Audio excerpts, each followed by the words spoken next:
कृष्णं नारायणं वन्दे कृष्णं वन्दे व्रजप्रियं कृष्णं दवापयनं वन्दे कृष्णं वन्दे प्रथासुतम्। ओम नमो भगवते वासुदेवाय। ओम श्री कृष्णाय नमो नमः। श्रीमद् भागवत महापुराण की जय। भगतजनों, आप सभी का हमारे चैनल श्री कृष्ण दीवानी में हार्दिक स्वागत है। भगतजनों, आज हम श्रीमद् भागवतम महापुराण से पंचम अध्याय की कथा सुनेंगे। आज की इस कथा में हम धुंधुकारी को प्रेत योनि की प्राप्ति और उस प्रेत योनि से उद्धार की कथा सुनेंगे। सूत जी कहते हैं, हे शौनक जी, पिता के वन चले जाने पर एक दिन धुंधुकारी ने अपनी माता को बहुत पीटा और कहा कि बता धन कहाँ रखा है, नहीं तो अभी तेरी लोहाठी अर्थात जलती हुई लकड़ी से तेरी खबर लूंगा।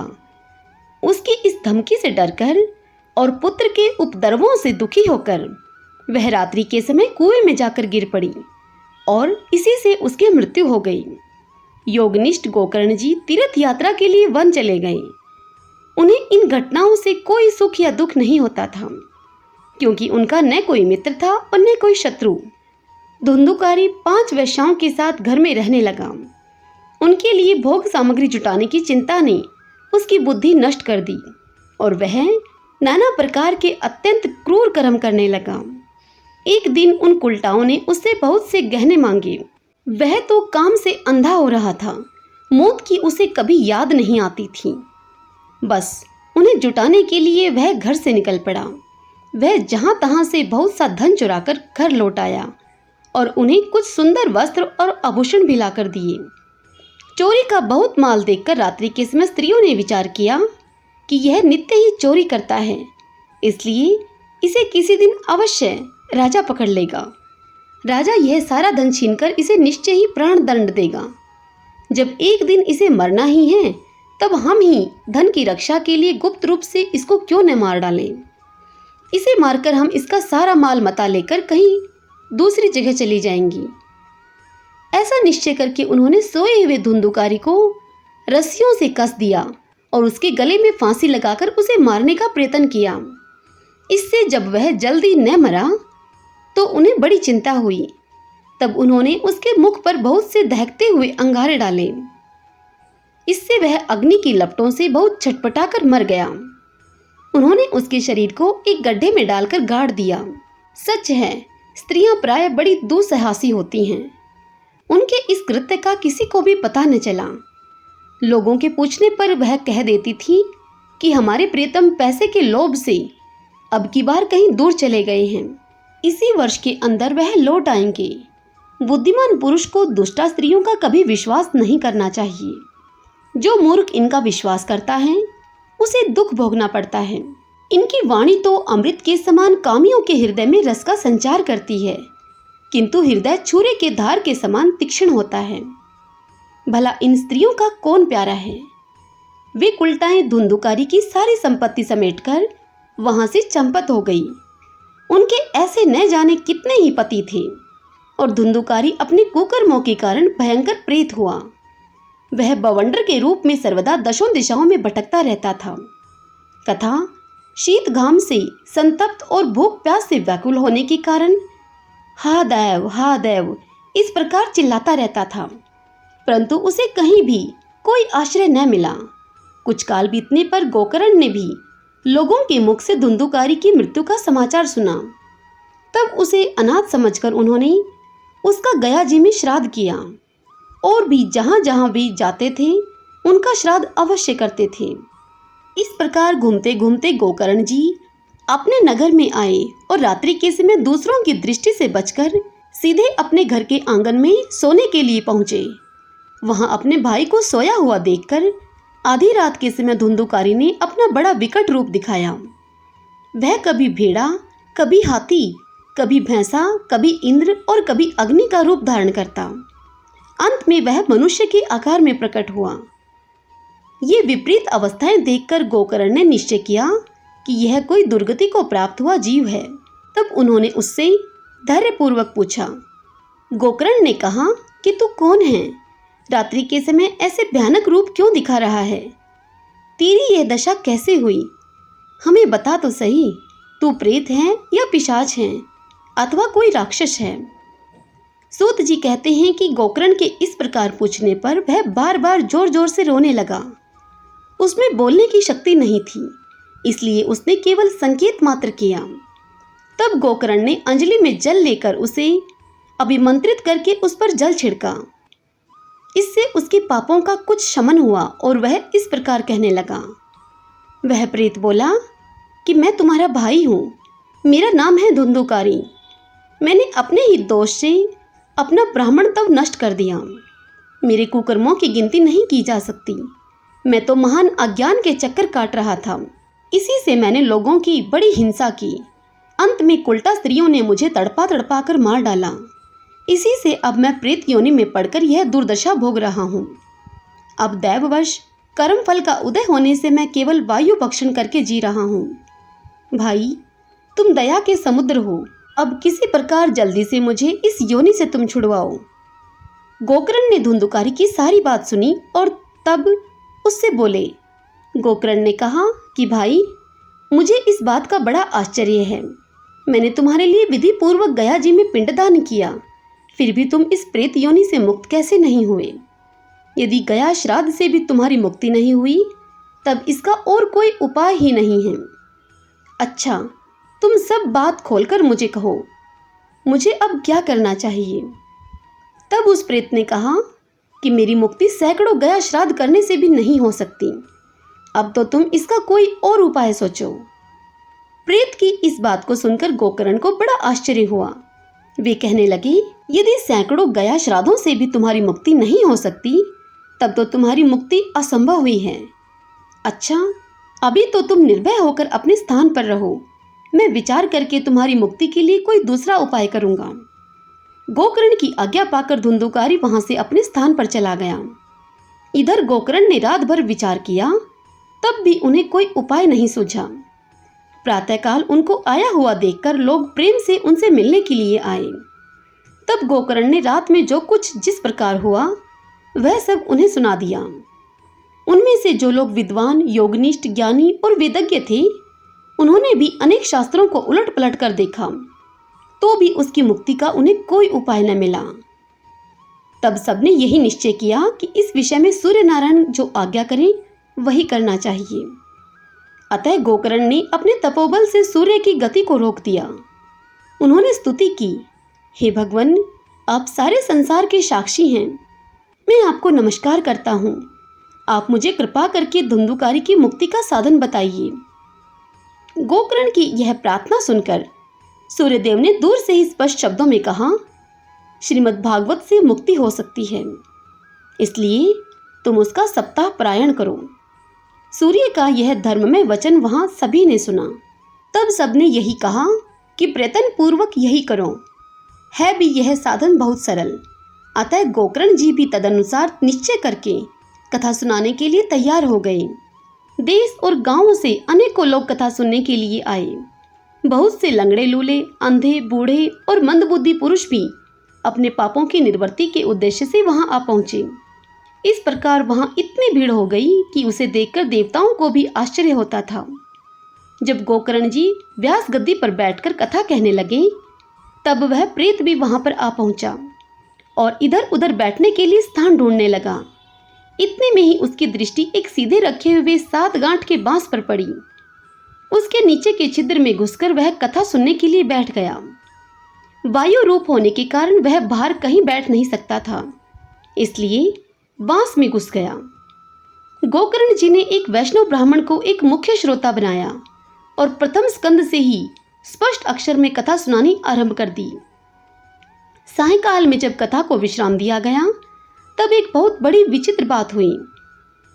वहां सभासदों के देखते देखते उस बांस की एक गांठ तड़-तड़ शब्द करती हुई फट गई। इसी प्रकार दूसरे दिन सायंकाल में दूसरी गांठ फटी और तीसरे दिन उसी समय तीसरी गांठ फटी। इस प्रकार 7 दिनों में 7 गांठों को फोड़कर धुंधुकारी 12 स्कंदों के सुनने से पवित्र होकर प्रेत योनि से मुक्त हो गया और दिव्य रूप धारण करके सबके सामने प्रकट हुआ। उसका मेघ के समान श्याम शरीर पीतांबर और तुलसी की मालाओं से सुशोभित था तथा सिर पर मनोहर मुकुट और कानों में कमनीय कुंडल झिलमिला रहे थे। उसने तुरंत अपने भाई गोकर्ण को प्रणाम करके कहा, भाई, तुमने कृपा करके मुझे प्रेत योनि की यातनाओं से मुक्त कर दिया। यह प्रेत पीड़ा का नाश करने वाली श्रीमद् भागवत की कथा धन्य है तथा श्री कृष्णचंद्र के धाम की प्राप्ति कराने वाला इसका सप्ताह पारायण भी धन्य है। जब सप्ताह श्रवण का योग लगता है तब सब पाप थर्रा उठते हैं कि अब यह भागवत की कथा जल्द ही हमारा अंत कर देगी। जिस प्रकार आग गीली सूखी छोटी बड़ी सब तरह की लकड़ियों को जला डालती है, उसी प्रकार यह सप्ताह श्रवण मन, वचन और कर्म के द्वारा किए हुए नए पुराने छोटे बड़े सभी प्रकार के पापों को भस्म कर देता है। विद्वानों ने देवताओं की सभा में कहा है कि जो लोग इस भारतवर्ष में श्रीमद् भागवत की कथा नहीं सुनते, उनका जन्म वृथा ही है। भला मोहपूर्वक लालन पालन करके यदि इस अनित्य शरीर को हष्ट पुष्ट और बलवान भी बना लिया, तो भी श्रीमद् भागवत की कथा सुने बिना इससे क्या लाभ हुआ। अस्थियां ही इस शरीर के आधार स्तंभ हैं। नस नाड़ी रूप रस्सियों से यह बंधा हुआ है। ऊपर से इस पर मांस और रक्त थोपकर इसे चरम से मंड दिया गया है। इसके प्रत्येक अंग में दुर्गंध आती है, क्योंकि है तो यह मलमूत्र का भांड ही। वृद्धा अवस्था और शोक के कारण यह परिणाम में दुखमय ही है। रोगों का तो घर ही ठहरा। यह निरंतर किसी न किसी कामना से पीड़ित रहता है, कभी इसकी तृप्ति नहीं होती। इसे धारण किए रहना भी एक भार ही है। इसके रोम रोम में दोष भरे हुए हैं और नष्ट होने में इसे एक क्षण भी नहीं लगता। अंत में यदि इसे गाड़ दिया जाता है तो इसके कीड़े बन जाते हैं। कोई पशु खा जाता है तो यह विष्ठा हो जाता है, और अग्नि में जला दिया जाता है तो भस्म की ढेरी हो जाता है। ये तीन ही इसकी गतियां बताई गई हैं। ऐसे अस्थिर शरीर से मनुष्य अविनाशी फल देने वाला काम क्यों नहीं बना लेता। जो अन्न प्रातःकाल पकाया जाता है वह सायंकाल तक बिगड़ जाता है, फिर उसी के रस से पुष्ट हुए शरीर की नित्यता कैसी। इस लोक में सप्ताह श्रवण करने से भगवान की शीघ्र ही प्राप्ति हो सकती है। अतः सब प्रकार के दोषों के निवृत्ति के लिए एकमात्र यही साधन है। जो लोग भागवत की कथा से वंचित हैं, वे तो जल में बुदबुदे और जीवों में मगरमच्छ के समान केवल मरने के लिए ही पैदा होते हैं। भला जिसके प्रभाव से जड़ और सूखे हुए बांस की गांठें फट सकती हैं, उस भागवत कथा का श्रवण करने से चित्त की गांठों का खुल जाना कौन बड़ी बात है। सप्ताह श्रवण करने से मनुष्य के हृदय की गांठ खुल जाती है। उसके समस्त संशय छिन्न भिन्न हो जाते हैं और सारे कर्म क्षीण हो जाते हैं। यह भागवत कथा रूप तीर्थ संसार के कीचड़ को धोने में बड़ा ही पटु है। विद्वानों का कथन है कि जब यह हृदय में स्थित हो जाता है तब मनुष्य की मुक्ति निश्चित ही समझनी चाहिए। जिस समय धुंधुकारी ये सब बातें कह रहा था, जिसके लिए बैकुंठवासी पार्षदों के सहित एक विमान उतरा, उससे सब ओर मंडलाकार प्रकाश फैल रहा था। सब लोगों के सामने ही धुंधुकारी उस विमान पर चढ़ गया। तब उस विमान पर आए हुए पार्षदों को देखकर उनसे गोकर्ण ने यह बात कही। गोकर्ण ने उनसे पूछा, भगवान के प्रिय पार्षदों, यहाँ हमारे अनेकों शुद्ध हृदय श्रोतागण हैं। उन सब के लिए आप लोग एक साथ बहुत से विमान क्यों नहीं लेकर आए। हम देखते हैं कि यहाँ सभी ने समान रूप से कथा सुनी है, फिर फल में इस प्रकार का भेद क्यों हुआ, यह बताइए। भगवान के सेवकों ने कहा कि हे मानद, इस फल के भेद का कारण इनके श्रवण का भेद ही है। यह ठीक है कि श्रवण तो सबने समान रूप से ही किया है, किंतु इसके जैसा मनन किसी ने नहीं किया। इसी से एक साथ भजन करने पर भी उसके फल में भेद रहा। इस प्रेत ने 7 दिनों तक निराहार रहकर श्रवण किया था तथा सुने हुए विषय का स्थिर चित्त से यह खूब मनन निधि ध्यान भी करता रहता था। जो ज्ञान दृढ़ नहीं होता वह व्यर्थ हो जाता है। इसी प्रकार ध्यान न देने से श्रवण का, संदेह से मंत्र का और चित्त के इधर उधर भटकते रहने से जप का भी कोई फल नहीं होता। वैष्णवहीन देश, अपात्र को कराया हुआ श्राद्ध का भोजन, अक्षोत्रिय को दिया हुआ दान एवं आचारहीन कुल, इन सब का नाश हो जाता है। गुरु वचनों में विश्वास, दीनता का भाव, मन के दोषों पर विजय और कथा में चित्त की एकाग्रता इत्यादि नियमों का यदि पालन किया जाए तो श्रवण का यथार्थ फल मिलता है। यदि ये श्रोता फिर से श्रीमद् भागवत की कथा सुने तो निश्चय ही सबको बैकुंठ की प्राप्ति होगी। और गोकर्ण जी, आपको तो भगवान स्वयं आकर गोलोक धाम में लेकर जाएंगे। यूं कहकर वे सब पार्षद हरि कीर्तन करते हुए बैकुंठ लोक को चले गए। तत्पश्चात श्रावण मास में गोकर्ण जी ने फिर उसी प्रकार सप्ताह से कथा कही और उन श्रोताओं ने उसे सुना। हे नारद जी, इस कथा की समाप्ति पर जो कुछ हुआ वह सुनिए। वहां भक्तों से भरे हुए विमानों के साथ भगवान प्रकट हुए। सब ओर से खूब जय जयकार और नमस्कार की ध्वनियां होने लगी। भगवान स्वयं हर्षित होकर अपने पांचजन्य शंख की ध्वनि करने लगे और उन्होंने गोकर्ण को हृदय से लगाकर अपने ही समान बना लिया। उन्होंने क्षण भर में ही अन्य सब श्रोताओं को भी मेघ के समान श्यामवर्ण, रेशमी पीताम्बरधारी तथा किरीट और कुंडल आदि से विभूषित कर दिया। उस गांव में कुत्ते और चांडाल पर्यंत जितने भी जीव थे वे सभी गोकर्ण जी की कृपा से विमानों पर चढ़ा लिए गए तथा जहां योगीजन जाते हैं उस भगवत धाम में वे भेज दिए गए। इस प्रकार भक्तवत्सल भगवान श्री कृष्ण कथा श्रवण से प्रसन्न होकर गोकर्ण जी को साथ में लेकर अपने ग्वाल बालों के प्रिय गोलोक धाम में चले गए।